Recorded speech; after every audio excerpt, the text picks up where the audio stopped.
Welcome to the lABLEd podcast, a show about disability, illness and difference. I'm Lucy. And I'm Alice. And that's Lola. Kaleidoscope identity, and this is who I'm meant to be. I'm just labelled me. I'm just labelled me.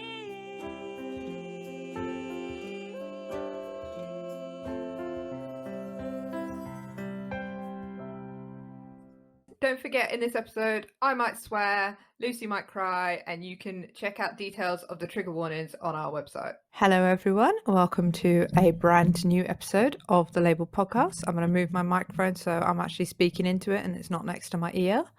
And hopefully I'm now coming through loud and clear. I'm Alice, and I am here with my wonderful co-host, Lucy. Hello. And we're doing another guest episode today, but before we bring our guest in, Luce, what have you been up to today? Anything interesting? You doing all right? I went downstairs, ate a sandwich, then had a banana and a punnet of raspberries, which were very disappointing. Well, the banana was all right. The raspberries were very disappointing. Do not eat fruit out of season, people. When will I learn? Yeah, I did the same with blackberries last week, and I was just like, I'm not enjoying this. I'm just staining my fingers. Yeah, no, it's not worth it really. So yeah, I have had something to eat. I'm in slightly better mood, ever so slightly. But yeah, other than that, I'm fine. What about you? Not dissimilar. I had a salad. I got hummus on my trousers, and now we're back. Yeah. Hi. Ever so slightly grumpy, but here we go.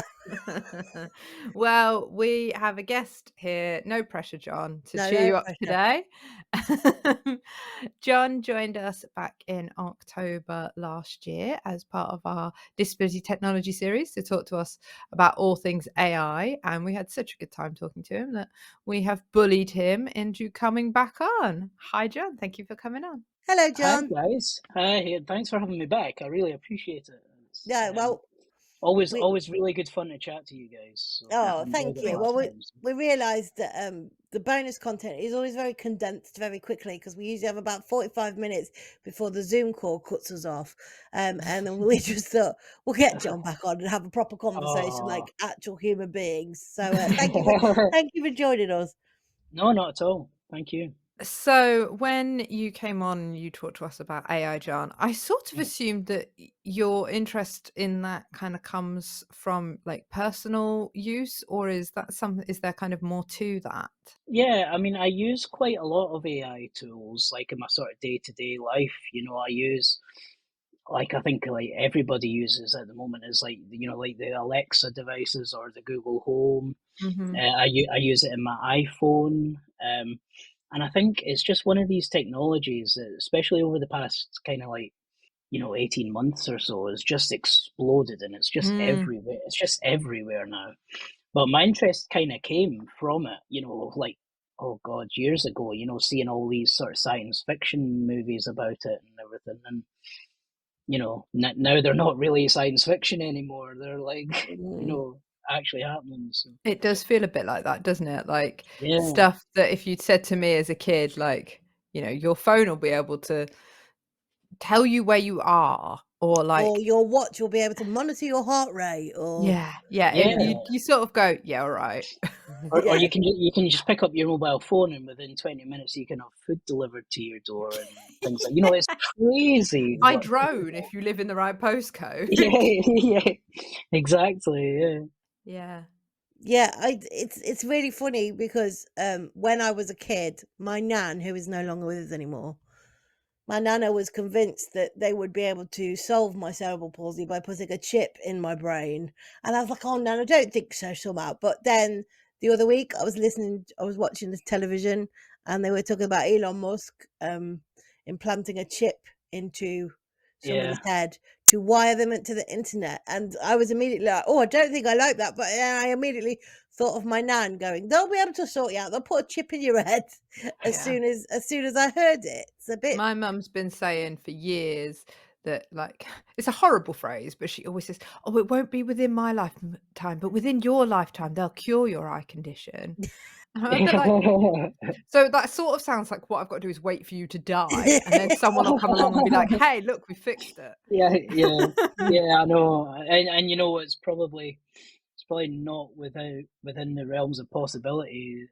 The way technology is going, so Mm, anything's mm. possible. Yeah, Yeah. the conversations that I always have with my husband about it is, I think it'll be stem cells because I think that that's where a lot of work is going on.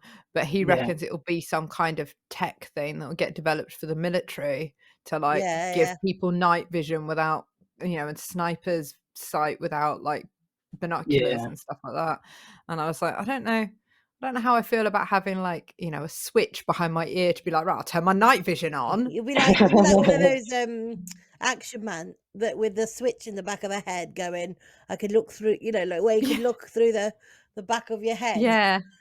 I always envisioned it being kind of like, I can't remember the guy's name because I don't watch it too often. As the guy from Star Trek who's blind, but he's got like these glasses that Yeah. go like Yeah. wrap around his face, and he can see in like radar Yeah. and things like that. I always envisioned something like that coming, which is probably again not too far away. Probably not. Well, was it Google that invented those, or they started to invent and then stopped? Was it The Google glasses. the glasses? Yeah. Yeah. Yeah. I Yeah, I don't know how that didn't seem to, I don't think they worked very well. No. But Um, also, I think it'd be really distracting having like a Google Map notification pop up I with was like gonna reviews say for a cafe and stuff. You'd be it like, was, "Can you it was get rid of that, please? text-based. I can't see where I'm going." yeah, exactly. Well, I mean, although like at the same time, the amount of people you see walking down the street who are like glued to Yeah, their phones and just that's about walk true. into you because they're not paying attention, Mhm. No, it's just going to be that, but without them physically they'll holding have a their head screen in up front of rather them. than their Yeah, head yeah, down. yeah, yeah, Yeah. yeah, exactly. Yeah. Yeah. That's it's the one thing I always think that like it would be great if somebody could like set up some kind of like attachment for my dog's harness, because then I could also just be on my phone all the time like everyone else. To be Exactly. fair, Yeah. if somebody's pushing me, I could be on my phone and not mind at all whether Yeah. I'm Yeah. rolling into somebody. It's Yeah, fine. just reading a book, minding your own business. Yeah. Yeah, yeah. Yeah. Oof, I don't know. I don't know where to go from there. Just visions of Lucy just sort of arrogantly like riding down the street, somebody pushing her, just with like a one of those cow catchers on the front that you have on the front of trains, to just be like, out of my way, places to go. That would be Move. brilliant, wouldn't Mm, it? Yeah. yeah. So, John, do you want to talk a little bit about the tech that you have in your house as somebody with a visual impairment, and Mhm. what those pieces of tech do to help you? Yeah, so I probably don't use as much as I probably should actually, and that's probably quite surprising to hear with somebody who's really into tech. But again, the main one I probably use is my Alexa, and what I have done with that is I've got it set up to control like the lights in my house, for Mhm. instance, and things like that. And so like at certain, I can say, like Alexa, turn on the living room lights, or Alexa, switch off the bedroom lamps, and it'll turn off the lights kind of remotely like that. Do you find that you have to come up with really creative names for all your different light settings? Because we've got living Yeah, room lamps, and then my husband has also set up so that the ceiling lights do it, and then so it's the living room lamps, and then it's the overhead lights in the living room, and then it's the yeah, under yeah, counter lights in the Have you not called kitchen. them big lights? That's yeah. It's starting to get very complicated because you can't have two things named the same thing, because it would oh, just do all of them. And So yeah. one of the things I do is I create like I think they call them scenes. Mm, So like if I'm sitting in the living room at night, I'll say like Alexa, turn on, say, television scene, so it'll mm, dim the main light, keep the lamp on, and then maybe like switch lights around the telly on yeah. and things like that. But yeah, I often have to actually go into the Alexa app, see what did I call that light again, Yeah. like because it's not switching off when I ask it So to. I've got one Alexa upstairs in my bedroom, which I've just said her name and she's not done anything. I am very purposefully not saying it Um, because it's like a foot away from me. and I used to have the light bulbs attached to the machine, and sometimes they work, sometimes they didn't, which was quite irritating. But sometimes when she's updated herself, the lights would turn on at like 4:30 in the morning, and it was the big overhead light, and I'm like, Yeah. "What is that?" And then the radio would come on at the same time. She's just had a meltdown. Um, but what I have, so I took those out in the end because I was like, I can't have this. Like every time she's updating herself, I'm just turning the lights on and randomly playing the last song I It's like your played. house is haunted. Yeah, it's unsettling. So, but what I do have is I've got my phone connected to it so that if in the middle of the night I fall out of bed or have some sort of emergency and can't get to my phone, which is on the bedside table, I can ask her to call my mum or Yeah. the Yeah. responsible adult. The scariest thing though, I had quite a bad fall, sort of like June last year, where I fell out of bed, rolled over, hit my head on the wardrobe because Oh as I no. fell, I rolled, and because I was quite a distance away from my phone, I said, "Call mom" to the machine, and she just went, "Sorry, that's not possible." Oh So I no. did it again. I was, "Sorry, that's not possible." So then I said, I shouted at my Google phone to call mom, which I thought will work because it's phone to phone, isn't it? It's just me voice activating my phone. That just didn't do anything. And I was on the floor for 45 minutes Oh no. Oh to my the God. point where I was screaming the house down. And then Yeah. I managed to crawl on my hands and knees over to the bedside table, managed to pull the phone down because it was still on charge, rang my mom, and my mom's mobile phone was out of battery. So I had to bring the house Oh down. right. So yeah, so Oh. it doesn't always work, but yeah, it does frighten me a little bit that like I went into it like reset the whole like Mm. Alexa It was thing probably partly just because if your mum's phone was off, off. like it Probably, yeah. can't, yeah. But No, it's quite we've been frightening when it doesn't work. When you rely on it and it doesn't work, you're like, okay, what do we've I been do using now? it a lot since the baby came. He went through a stage of being sick, like in the middle of the night, projectile Yeah. absolutely everywhere.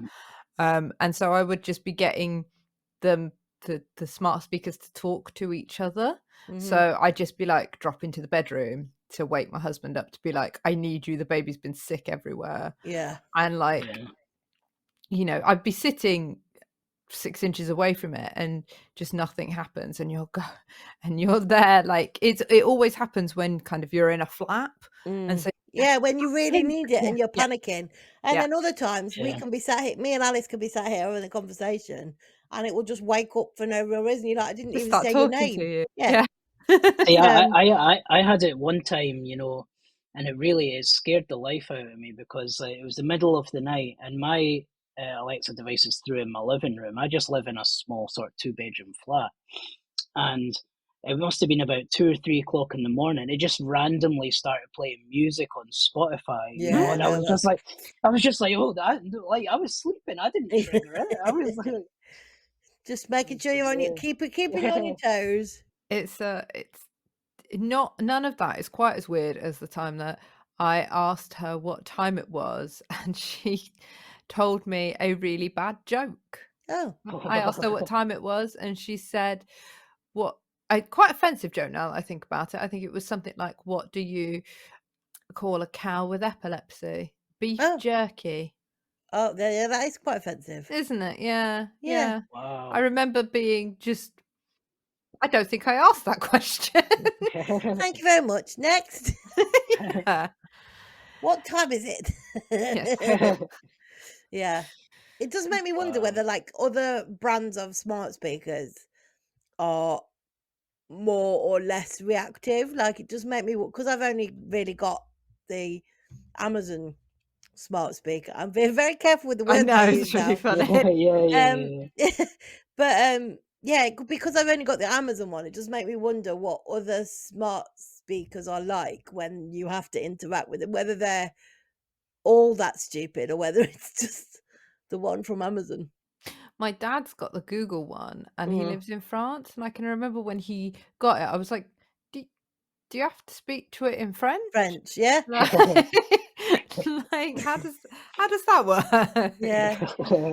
I mean, don't get me wrong, when they work, they are brilliant, and especially for Yeah, somebody who, like, is in a wheelchair or has got any kind of disability, really, they're really.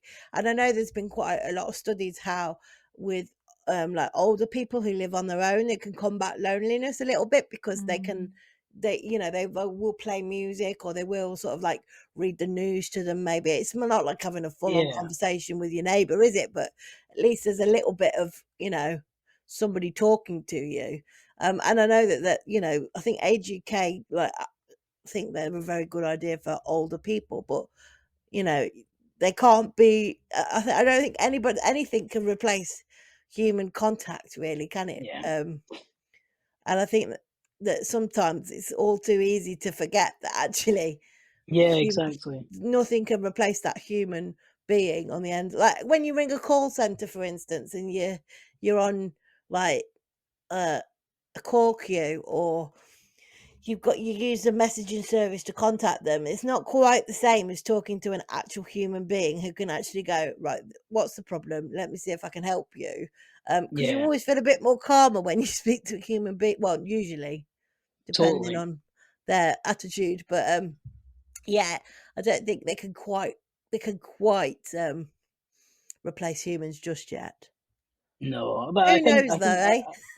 I think there's a good balance to have there. I think Mm, obviously a human to human interaction, you can't beat that, no, but at the same time, like you were saying, for maybe like somebody who's like elderly and all their family are away at work during the day, having something like a Google Home or an Alexa device yeah, could could help them feel a little bit less lonely during the day, and like because you can play games with it, you can listen to music, you can have it read you audio books and yeah, things like that. yeah. So I think there's definitely a balance to have with Yeah, definitely. And I know that, like, in so is it Japan or places like that? I think in sort of Asia, they are looking at robots that can sort of like be caregivers and give you, like, medication and things. Whilst that's great, I do worry sometimes that what happens if that machine accidentally gives, like, the wrong dosage of medication, or Or just doesn't work the way that, yeah, the Yeah, exactly. story that you told. It just doesn't do what it's supposed to, and somebody Yeah, misses their medication altogether. yeah. yeah, exactly. Yeah, I think that's why it's a good idea to have some before they just release things like that into the public. I think it's Mm, probably a good idea to have some sort of regulation around the use of that absolutely. technology before something drastic happens that the legislation is then reactive to that. It's better to have Mm, it in place before it gets to that point, mm, I think. Well, and you look back historically at machinery and the impact that that has had on kind of industry and employment and things like that. And it's yeah, it's incredible that we went from having to use scythes to cut corn to having combine harvesters and stuff like that. But we also look at the impact that you can look back and see the impact that that had on communities, and Yeah. that meant that there were loads of people who lost their jobs, and the impact that that then had on families and poverty and health. And we've talked to Daisy in history lesson episodes about the impact that the Industrial Revolution had on the disabled community, and how Mhm. we found ourselves in a position where your worth was sort of based on your productivity. And if you have a machine that is already outpacing non-disabled people, mm. these things, although they're incredible, they're also, you can't help but that these things have a social impact, both good and bad. Mhm. And you look at, like, present day with the whole, you know, AI worries and things like that, and you look at the actor strike in America and Yeah. how it's affecting creativity. And actually, when you dig down into that, you can actually understand completely why they go, oh, actually, we're upset about this, because you could have me in for one day, scan my facial features and my body, and then that's it for like the rest of the movie, kind of thing. And I do think there is something to be said for humans being allowed to exercise their creativity. I think it would Yeah. just get really boring if every film, every book we read, every image we saw at an art gallery was all created, or in the majority created by AI. I think there is something to be said for going and seeing like a painting that you can Yeah. actually see has been like Yeah. crafted by a human, or is that so It feels important? like an interesting experiment, but let's not get carried away. No, don't do everything, you Yeah. know. Like I use AI for bits and pieces of the podcast, for like writing sort of The show notes and the stuff. show note, yeah, because the show notes can get quite Mhm. complicated and quite long if I'm left to my own devices with it. So Yeah, I yeah. Humans basically, should be allowed to exercise their creativity, except Lucy. Lucy yeah, needs to because rein it I in. waffle quite a lot. But it does mean that it does condense everything down a little bit so that it's more succinct and can go. But even then, I have to read it to make sure that it says what we've actually talked about, because it might all of a sudden go, like, it can be an episode that me and Alice are just us talking, and it'll say like, Alice and Lucy are joined by professors, and I'm like, no, we weren't. We just had a chat between the two of us, kind of thing. So you do have to be Yeah. very careful how it takes your words and goes, okay, did you mean this? No. Try again. No, I think you're absolutely right on that about you need, like, I don't think we'll ever get to the point where AI's creativity outperforms human No.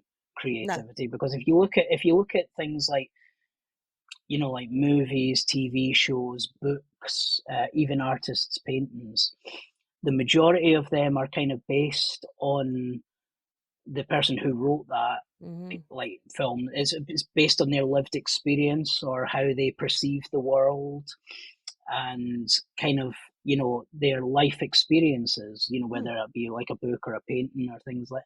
And as amazing as machines are these days, they're never going to have that real world interaction experience, and or have the emotions that come with these experiences that are then put into films or dramas or books.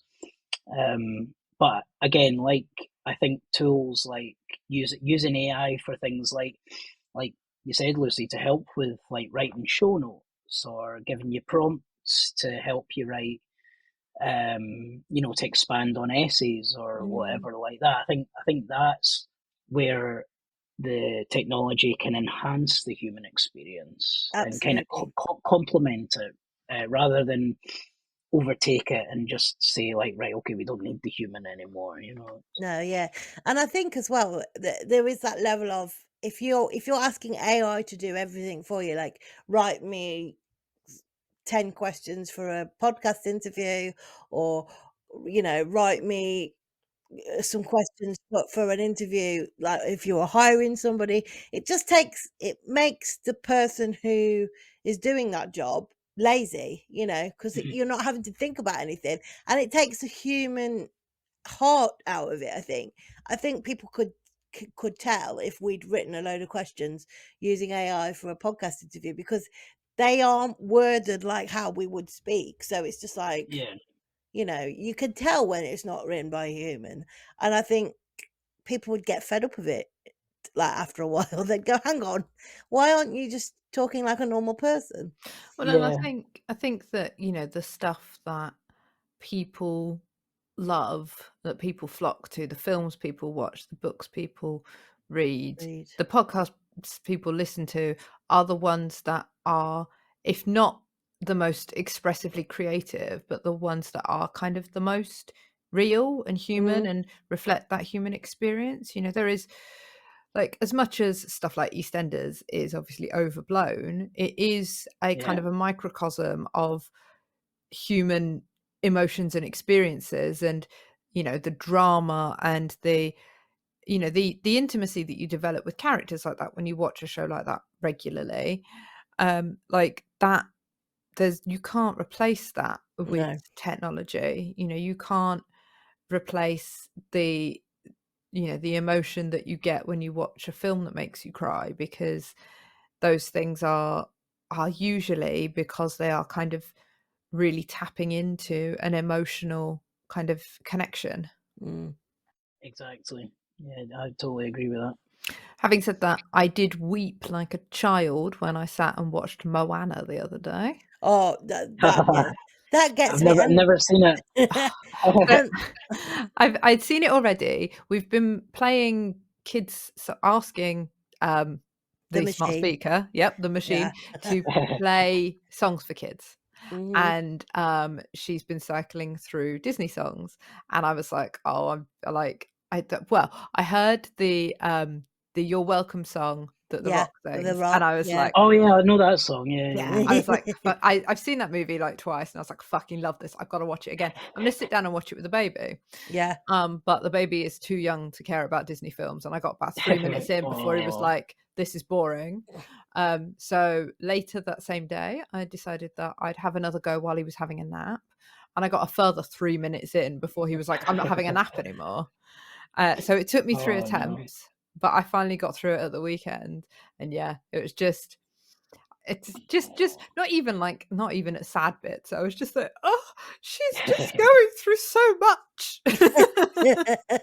You see, for me, it's the beginning of Up. The first 10 minutes of Up. Oh God!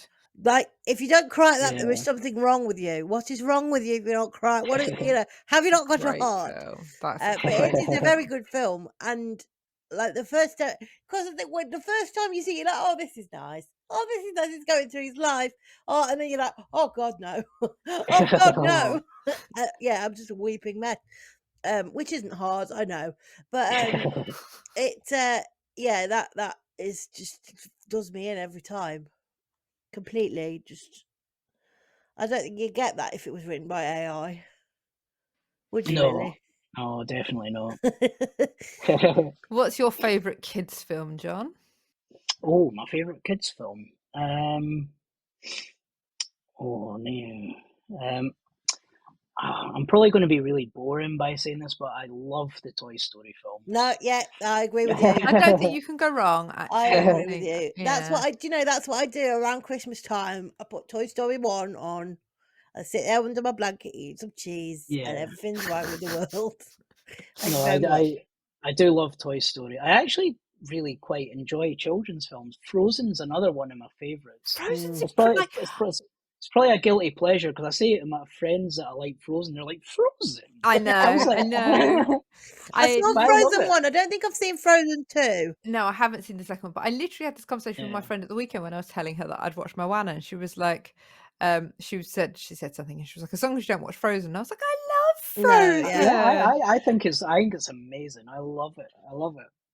Well done, John, for not saying The Hunchback of Notre Dame, because that, for our most recent episode, we both discussed that, and it's horrific. But I also watched what was it I watched the other day? I can't remember what it was now.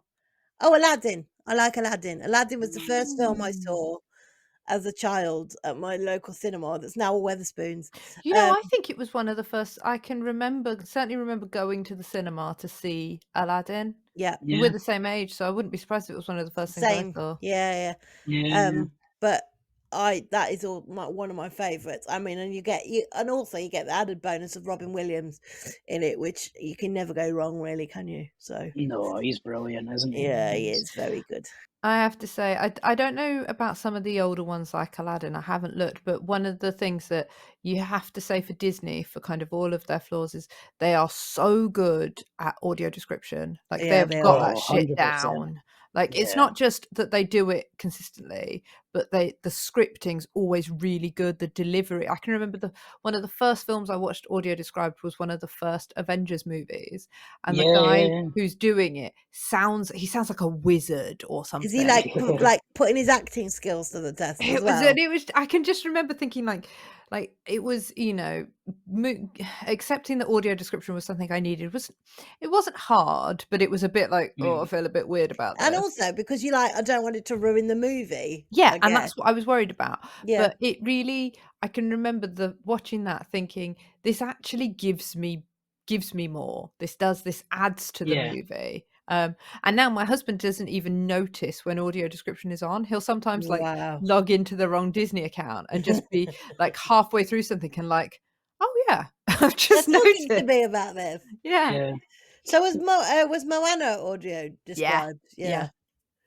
Great. Yeah. No, it's great. Yeah, what Disney are pros at audio description. They really are. You know, you go on Disney Plus and basically everything's got some sort of Some audio form of description to it. yeah. Yeah. And like you were saying, Alice, with the Marvel ones especially, it's almost like having an additional actor Yeah. there, you know, because they get so into it, and Yeah. like it really improves the experience a lot. Definitely. Yeah. I might have to try it. Yeah, you should. I always think it is amazing when I see like video clips on TikTok or whatever when I'm scrolling through TikTok, and I get onto like there's a few Disney clips that I get onto, and it's people who have been to like Disneyland with their kids or whatever, and they say, "Oh, my son's like hard of hearing or whatever," and it's almost like they instinctively know that this kid cannot hear or like communicate very well. And the Disney character who is in the costume, straight away, I mean, it's like I can do sign language. It's very difficult, but I can do it because my hands are a bit like they don't always work properly. But I can do it. But doing sign language when you have got a costume head on your head, And the the and the hands are like gloves, 8. Yeah. yeah, and I'm like, that is Yeah. what. Hats off to you, fella. Well done, Yeah. whoever's in that costume, and they are signing one-handed, like, and it's amazing.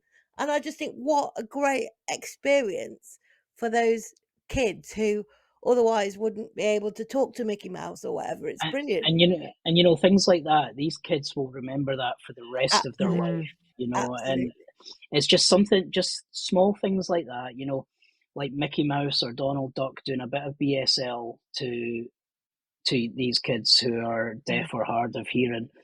That's gonna make their life. You know, Yeah, like you can when they're almost see on the kids' faces like it's a memory, that's a yeah, core memory yeah, is being made, and you just think, exactly. that's amazing. But it's just it is just tiny little things. I mean, it's probably not a tiny thing. It's taken a lot of work for that person to A, learn sign language, and B, learn how to Could you deliver imagine, sign like, language in can you finger spell the alphabet? Yeah, I've mastered it. Right, try putting this like head on mitten. Yeah. with these mittens that Yeah, are like dead thick material. Yeah.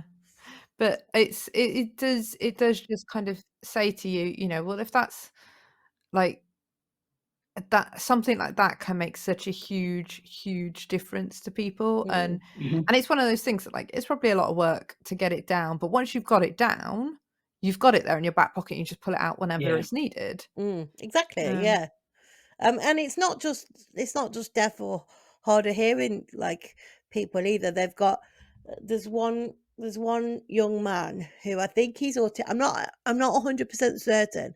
I think he is autistic. And he goes to the park regularly. And I'm not sure which park it is. I think it might be in America. And he wears ear defenders. He's quite an older young man, mhm, and he wears ear defenders. And the cast members, when they are interacting with him, they know that he's startled by loud noises, so they'll move him away from like noisy areas. They let him touch their faces so that he can sort of feel yeah, where they are and how close he's. And I just think that is going that little bit extra to make that person's day. And I think Disney do that so well. And it's nice to know that yeah. they also do it with their core material stuff as well, with like their films and things like that. They go that extra mile to it's not go even that. We've been binging Modern Family, which is, just one of the random family shows. sitcoms that they've Yeah. made over the years. I think it finished in 2018 or something. So it's Mhm. been going for like ages, and it's just all they've just done it. It's all got AD on it from series Amazing. 1. It's just there, It's really good. you know. Yeah, Hats off to them.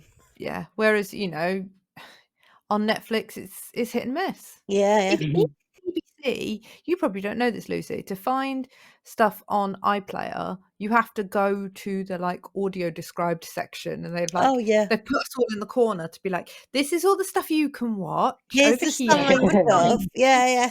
Yeah. Yeah. Rather than being like, here's the thing. Do you want audio description on? Yes or no? It always used to annoy Yeah. me as well that things like See Here Mm. were always on like late at night, like midnight or whatever. I mean, it's a bit better now because you can watch it on the iPlayer whenever you want.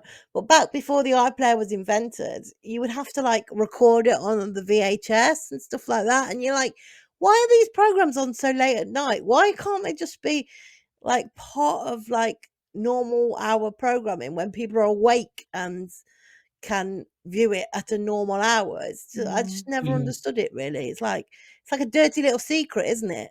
It is one of the Yeah. things about like as technology has developed that you can like on Netflix, if something's got audio description, you can just turn it off or on, same Yeah. like as you can for like subtitles and captioning and Mhm. stuff. And that's a huge improvement because it does it's not as alienating. And No. I think that's the thing is I can't believe that that's not an option on the iPlayer. It's been a No. while since I've been on the iPlayer. I may be speaking out of turn, but the last time I used it, some point last year, it was the same. Here's hoping we get a free trip to Disneyland because we've just bigged Disney up. That'd be nice, wouldn't it? Why don't you get them to sponsor the podcast? Oh, we can only dream, John. We can only dream. That would be really nice if Said somebody enough from nice Disney. things about them, so Yeah, if somebody is listening from Disney, please give us a shout. I mean, they can pay us in Disney dollars. That's Yeah, it's absolutely fine. fine. It's just spending money for the park. Exactly. yeah. It's just another pair of Mickey Mouse ears, isn't it? Really. Oh. But yeah, no, it and I think again we were talking earlier, Alice, weren't we, about things I've become more aware of since knowing you, and that is also one of them. The whole like audio description of programs and things like that. It's not that I wasn't aware of them. It's not like I was like just being ignorant. It's just that I knew they were there, but I never really knew anybody that needed them. And now that I do know somebody that needs them, you become more like in tune and aware that when they're not there. Do you know what I mean? It's like, oh, that's not audio It's described. funny. It's a thing that you don't necessarily expect to be like something that you're excluded from, but those conversations with like friends or co-workers about like the latest TV show or what people are watching and stuff like that, when you are using something you need to use something like audio description, there's definitely an element of like I get really excited when people talk about stuff that they're watching that's on Disney Plus, because I can be like, oh, that's probably got audio description. I can watch that. Yeah, exactly. But when people talk about stuff that like even like I've always said I would really love to watch all the like really old Doctor Who's and stuff like Twilight Zone. I've never seen it, and that would be right up my street, but there's just no way I'd be able to access it. No. Well, because actually, so, I think BBC. Now, I'm sure I saw was it back in January or December? They actually announced that they were going to make all the Doctor Who's going back to the original ones audio described. Amazing. And I think they're now on iPlayer, but I'm not 100% sure. But they were definitely going to do it. Yeah, I think as well. Aren't they on Disney Plus as well? Haven't Disney Plus bought some of the rights to the Yeah, they new could be like now, yeah. Doctor Who? So I think they might be on there as well, Alice. So Yeah. I'll keep an eye out and let you know when they're on there. But because when I was watching Doctor Who at Christmas, when David Tennant came back, who's my favourite Doctor, because he's the best Doctor. That's yeah, why. he's the best one.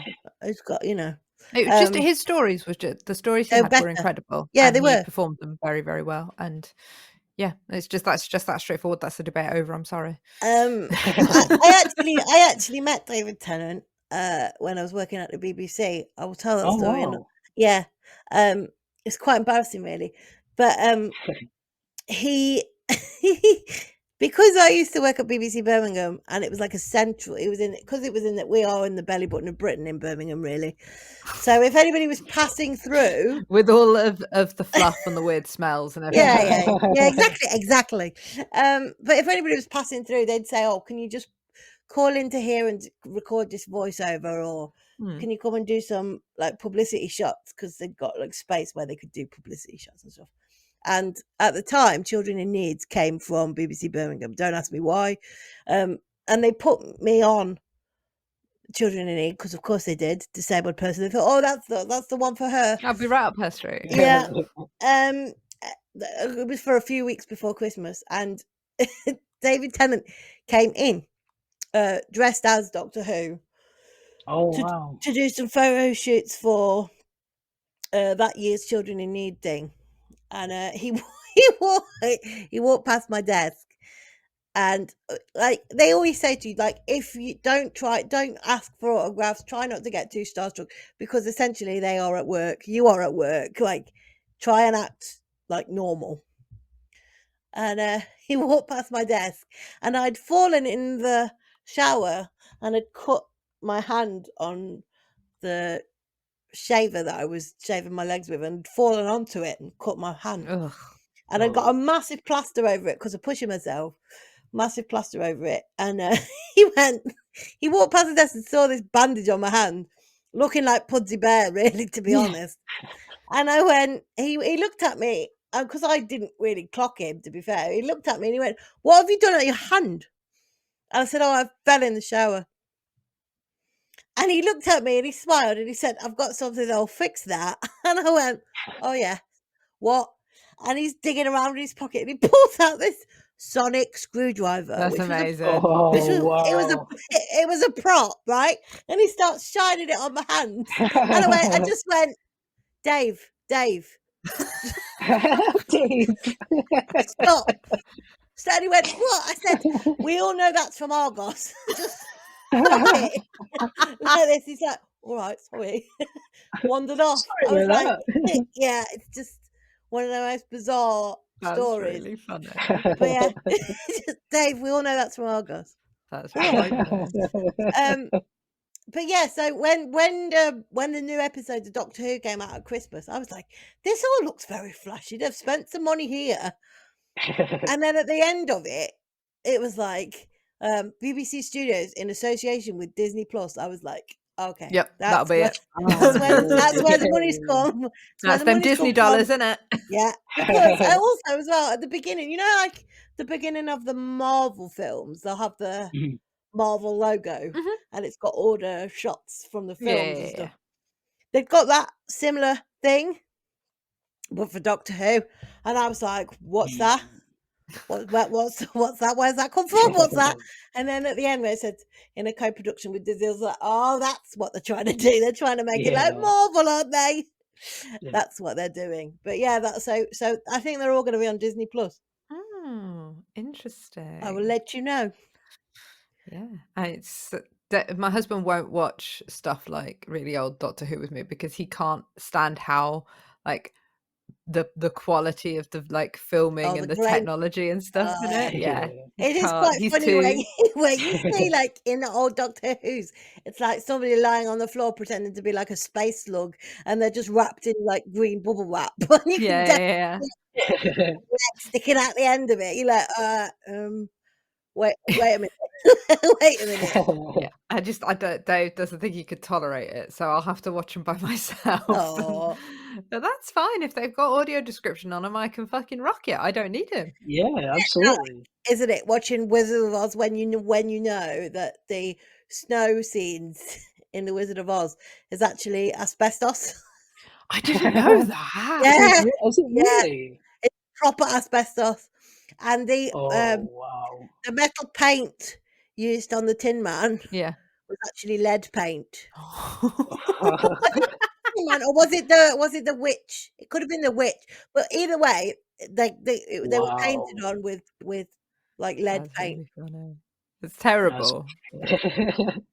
Yeah, when you know that, it's like, this is quite creepy and horrible, really. Yeah, See, real I quite enjoy watching, like, the old, like, stuff from like the 60s and 70s. It was like really low production. Like like one of my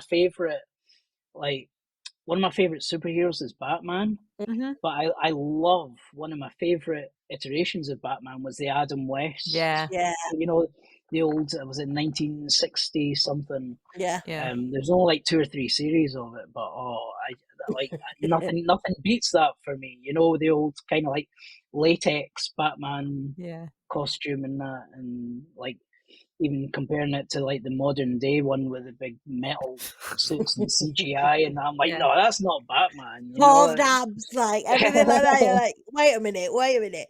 No, it's so I do quite like when you see old films from like 994 or 905, and like CGI is like just kick. Even the Yeah. original Toy Story. Yeah. You watch the original Toy Story, like you're like, oh dear, that doesn't look like a dog.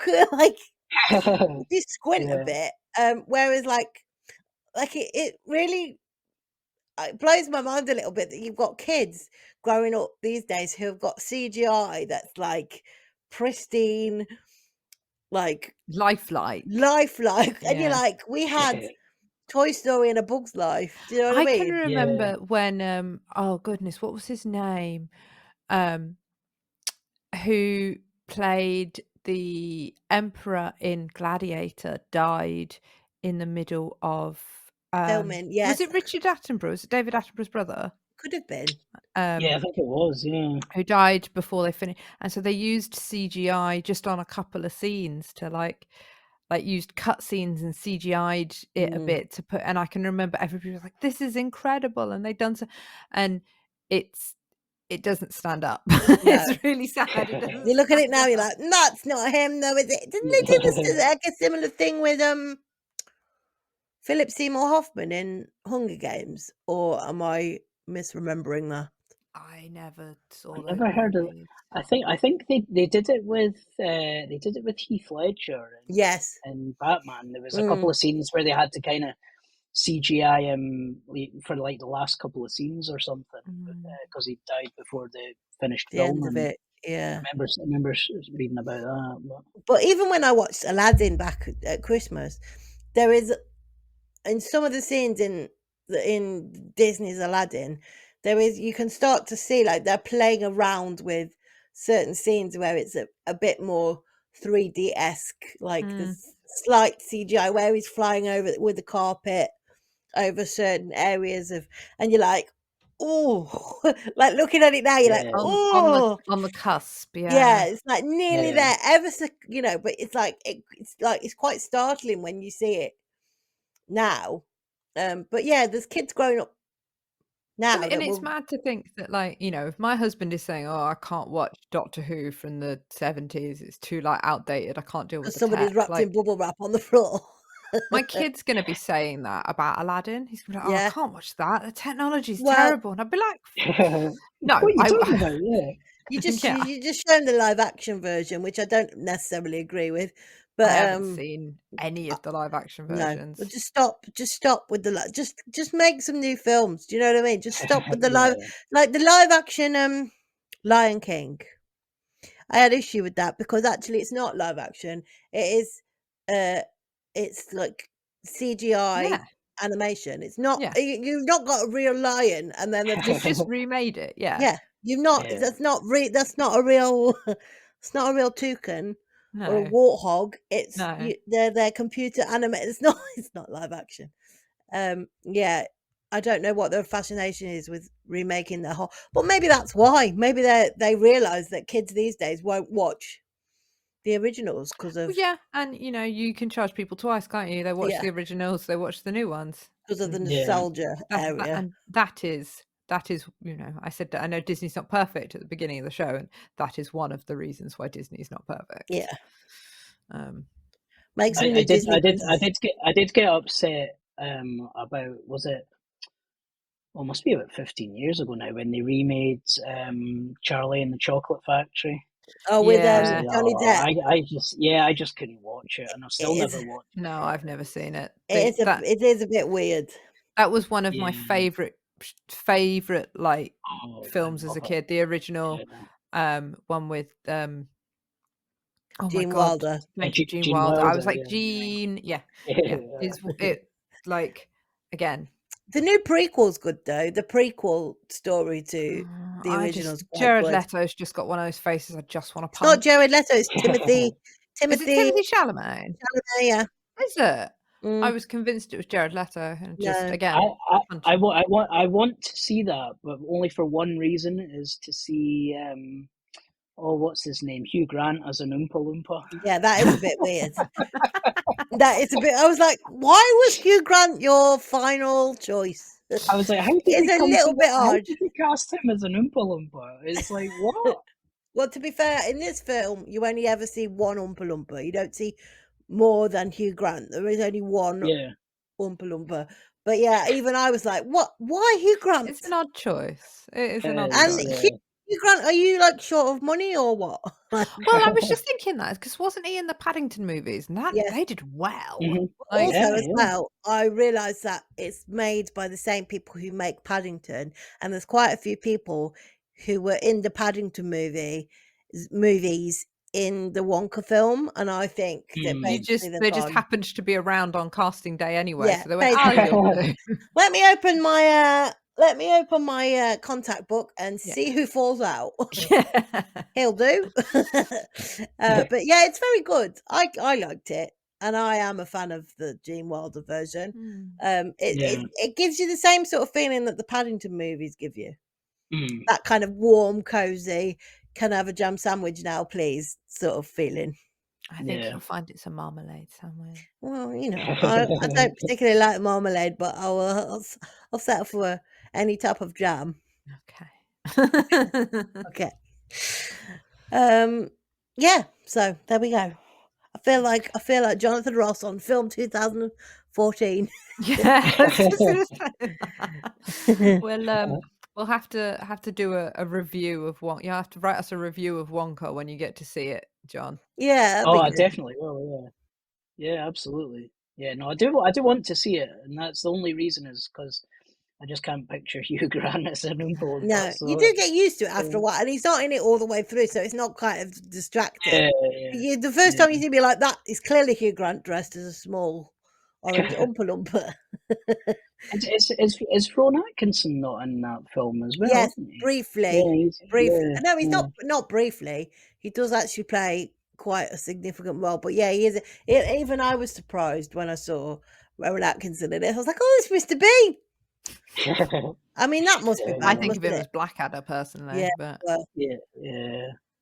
yeah. But it's got a decent cast. So yeah, it's definitely worth checking out, I think. Yeah. Do you find, John, sometimes that does the idea of needing audio description in the cinema ever put you off going? Because I've definitely found it can be fucking hit and miss in the cinema.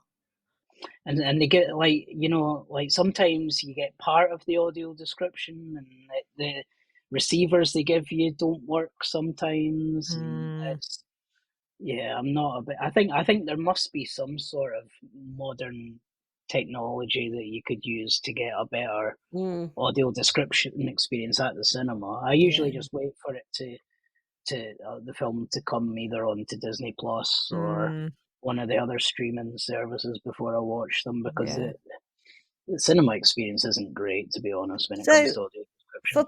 For people who may not use audio description in the cinema, can you just explain a little bit about how it works or doesn't in some cases, and like what you have to go through? I think that'd be quite interesting for the listeners. Yeah, for me, it's quite a mixed experience. You turn up to buy your ticket to go to the cinema, and then you have to ask them if you could have firstly, if the audio description is available, because it's not always available.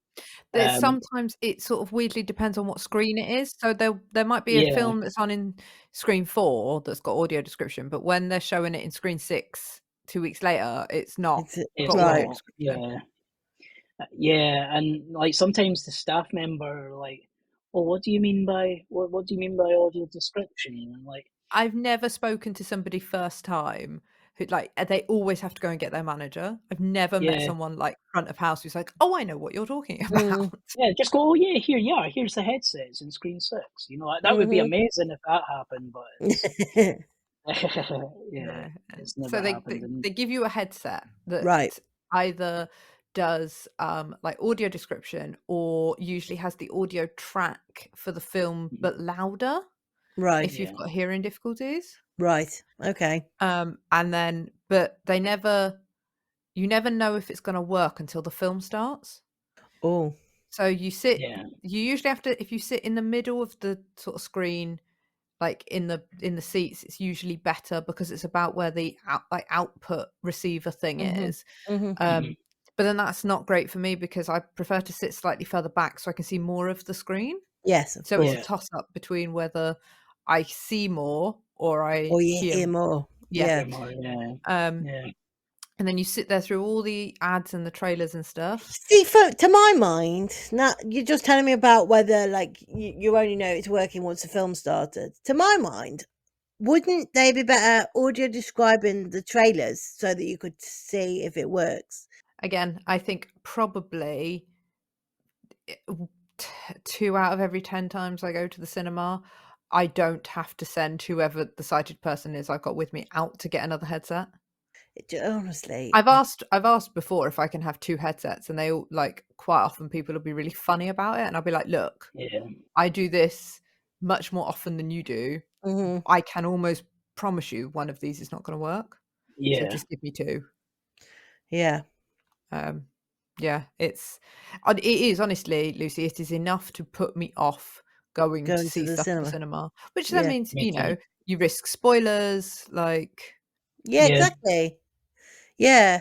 I mean, I know that when I used to be on the access panel for Birmingham Hippodrome, where they consulted a range of people with disabilities about things they were planning to do, shows they were planning to put on and things. And for example, one of the things that the access panel managed to do was when Mamma Mia was on at the Birmingham Hippodrome, they got the Hippodrome to buy some cameras and some small screens sat that were set up. The cameras were set up on like the balcony, so like the front of the balcony, so you could see the stage, and then the screens, the monitors that you could watch it on, were in the disabled seating area, and that was mhm, because when Mamma Mia is being played, a lot of people towards the end of the show, they stand up and they're dancing around in the aisles. Well, mm, if you're anything like me, I can't stand up, and so my vision was like cut off. You can't see anything mm, because yeah, Julie stood in front of me dancing around. I can't see anything. So they said if you could set the cameras up so that when people stand up, we can watch on the screen what's going on the stage. So they did that, and it mhm, worked really well. And it worked really well for lots of other productions. I know Six, there's a lot of getting up and dancing towards the end of have you that. seen that? Yeah, it's brilliant, isn't it? It's one of the best shows I've ever seen. Absolutely brilliant. But then again, they get up and they dance. So Mm, if you're sat in the disabled area, you can watch on the screen mm, when people are stood in the way. that's And incredible. one of the things they were looking at while I was on the panel was sort of like improving the hearing loop system because, like you said, where depending on where you sat in the theatre, depended on whether you could hear the volunteers who were sat Mm, at the back describing everything because of the way like the building was built, basically, and they get people in to test it. So they try like a different system mm, and they get people in to test it to make sure that it was worth. I have never known a theatre do so much yeah, accessibility that's stuff behind the incredible. scenes. They do touch tours so you can go and like yeah, touch the props and the costumes and stuff. And I'd never heard of a touch tour before. And it's just incredible. And Mm, they do for the pantomime's on and there's lots of families. They do like a run of relaxed performances. I know a lot of mm, mhm, theatres do it now, but they do relaxed performances now. But they'll perhaps do one out of the whole run of pantomime, where they mm, can go and watch it, which I don't think is fair, really, because if you can't make that date, you mm, miss the pantomime.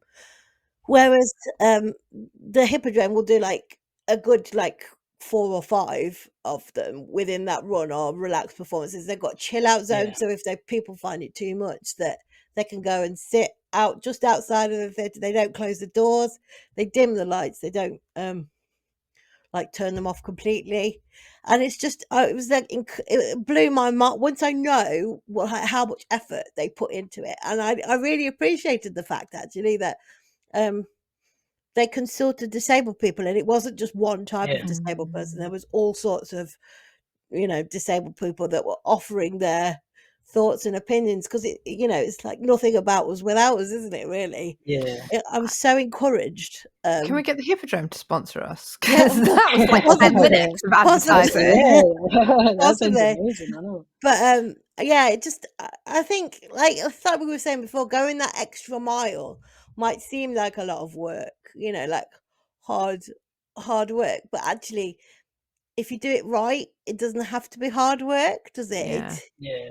It's I so mean, one of the things I absolutely love doing is going to the theatre. yeah, me too. I love the theatre so much, and like what the biggest theatre near me, the one I go to the most often is in Edinburgh, and the next one I'm going to see is in April. It's Hamilton at the Festival I Theatre. do want to see that. Oh, I love the soundtrack to it, and I love the film on Disney as well.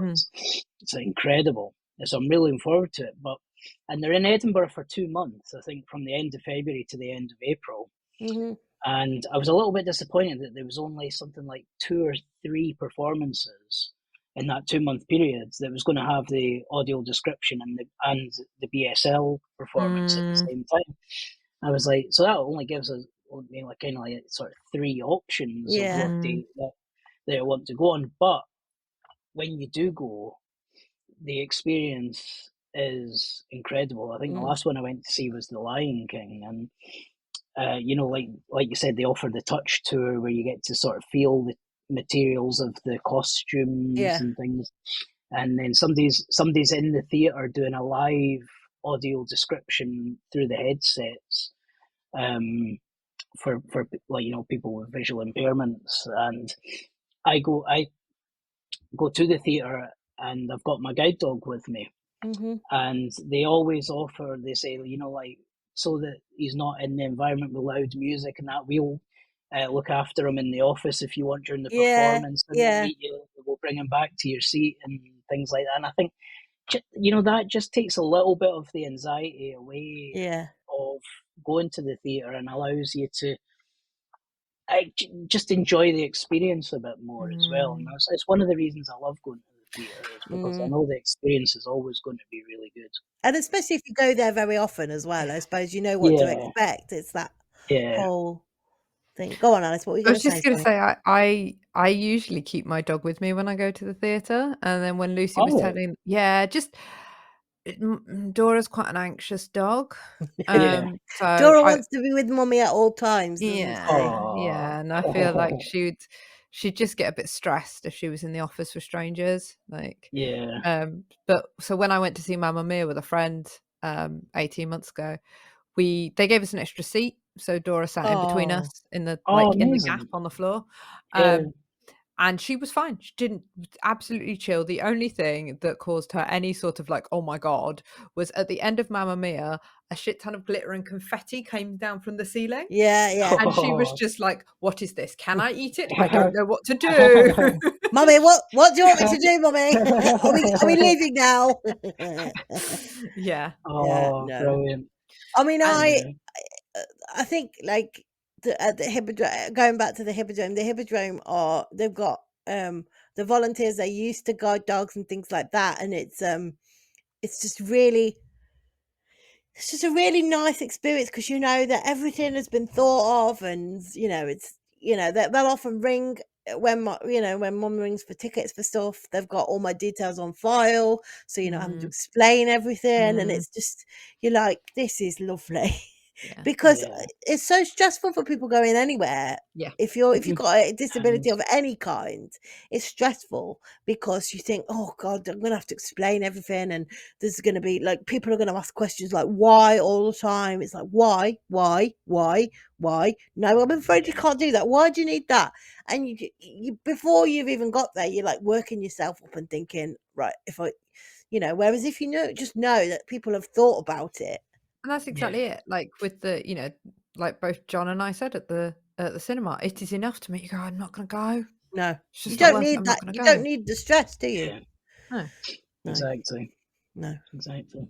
Yeah. It's got to be a damn good, like, a theatre show for it to be worth it, because otherwise I'm just going to be stressing the whole time. Yeah. And actually, Yeah. I have found generally theatres are better than cinemas. They're just, Yeah, me too. Yeah. the audio description can be a little bit hit and miss, but only because it's a person like live going, in the oh back. shit, and then this happened, and then this happened. Yeah, they've suddenly lost concentration because Judith's eating an apple or something. Or like sometimes, as with live shows, when something goes wrong, and Yeah, so they have to exactly. like go Yeah. off script and be like, and then Wait this a minute. happened. Yeah, exactly. Hang on. They've just I, left. there was one I went to a few years ago. It was before COVID, and I was going, like, because there's obviously no way to communicate with the person who's doing No. the audio description, because they're usually right down the front at the front of the stage, or thereabouts, and I was like, I'm getting nothing at all through this headset. So I said to one of the stewards, I says, I don't know if I'm maybe not turning this on right, or I says, but I'm not actually hearing anything through this headset. And he's going, all right, we'll get you another one. So he came back with another headset, and I'm sitting there going, no, still nothing coming through. And they were like, right, okay. So they ended up going right down to they went, because I was in the sort of upper circle. Blimey. They were like, they got somebody to go down to the light stall. Now, well, I'm sitting here, the performance is still going on. And they come back about 20-25 minutes later, and the steward goes, it'll work now. And they put it on, and I was like, oh yeah. Well, I was like, what was the problem? She says, the person hadn't turned the microphone on. Oh no. Oh God. So they're giving this audio description, Oh and bless nobody could hear them. what they're saying because they hadn't turned the microphone Oh. So on. that's a bit like hearing about the fact that Greg James, who does radio on breakfast, when he was on hospital radio, he did hospital radio for about 18 months, and for 10 of those months the receiver for hospital radio was down, and Oh, nobody no. Oh, he was just had- talking to he himself. was just talking to himself in a porta cabin, and I just think that every time I hear that story I'm like, oh Craig, you poor bloke. Oh, That's so funny. He's paid his dues, hasn't he, really, to be honest. But yeah, I'll put Yeah. the poor description person. That's really I funny. know. It's really They funny. must have felt awful as well once they realised, oh, that my mic's not on. And then it was like, before they went, by the time they'd actually turned it on and got the headset back, it was like 5 minutes before the end of the first act. Oh It was dear. like, oh, Can I come yeah. back tomorrow and watch the first half? Somebody I know. just spend the interval telling me what happened in the first bit, Yeah. please. Can somebody go sit with me and just give me a rundown of what happened? Yeah. Oh, Oh, dear. yeah. Well, at least they tried. Yeah. Yeah. I mean, at least they got it resolved. At least it wasn't a completely wasted trip to the theatre.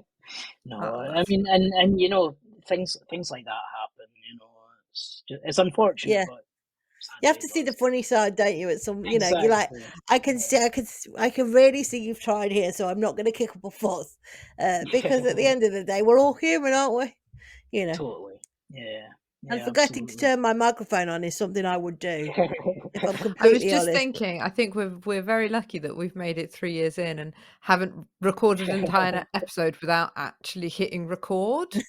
Oh, I that's think I've turned the hit record early when neither of us have been ready, and I've started talking while my microphone is still 2 feet away from me. yeah. But we've never actually got through like an hour and then gone, Oh well. Uh-oh, we're not recording. Yeah. We've had it where we've nearly lost episodes because the connection issue's gone down. That's the hazard of working remotely, isn't it? I suppose. Yeah. But yeah, we've never actually forgot. I think the red circle is big enough for us to go. We need to hit that button. Really. Touch Yeah. wood, anyway. Touch wood. This has been fun, John. Thank you very much for coming on and talking to us about movies and theatre and stuff. It's been really interesting today. Yeah. Yeah, no, thank you very much. I've really enjoyed talking to you, as I Oh. always do. It's always great fun to speak to you both. Thank you, John. It's lovely, It's really lovely to sweet. see you again. And I'm glad that we got a bit longer with you this time. It's been absolutely lovely to just sit and just chat about movies. It's actually like we're in the pub, isn't it? Really, Alice? Yeah, Yeah. it is. Yeah, absolutely. No, Yeah. A it's been little really bit good early fun. for drinking, 3 Mm. o'clock on a Monday. No, yeah, maybe. Maybe. Is it too early? Well, it's 5 o'clock. It's a 5 o'clock somewhere, isn't it? Oh, You know?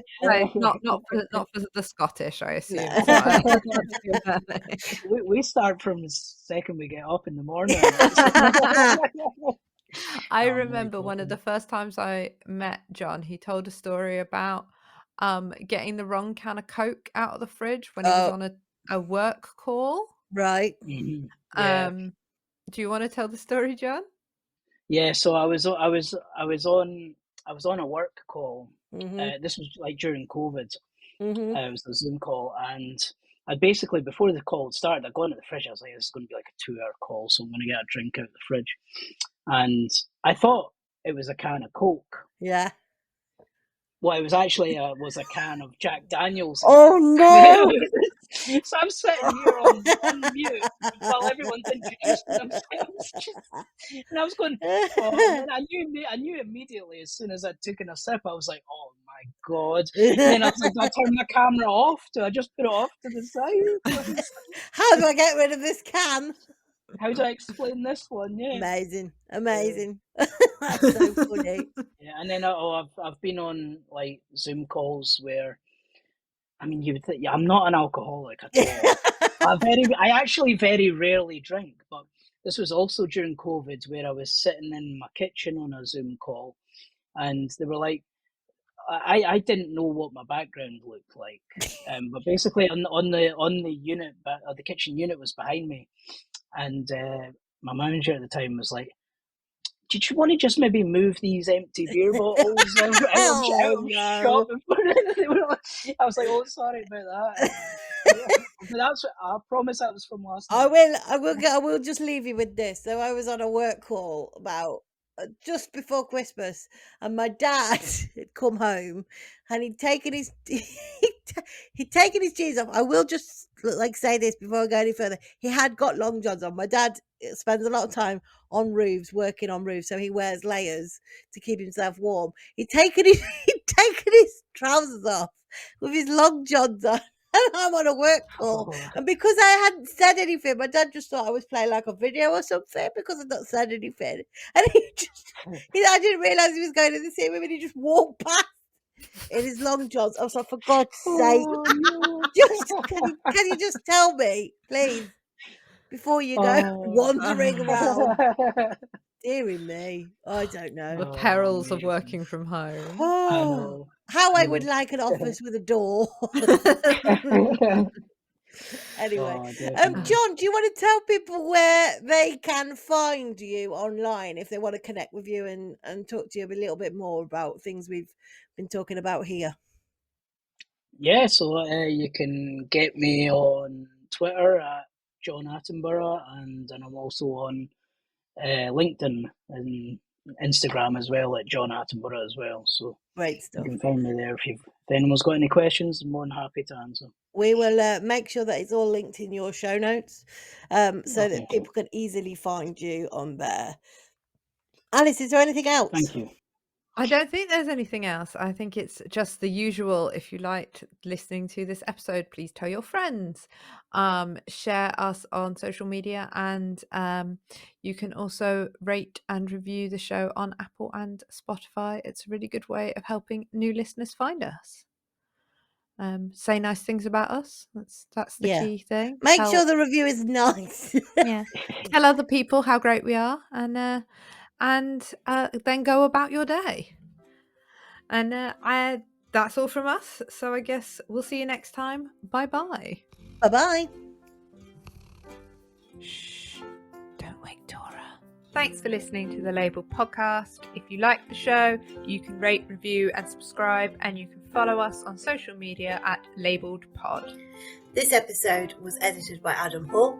Our music was by Maisie Crunden, and we'd like to thank the rest of the team involved.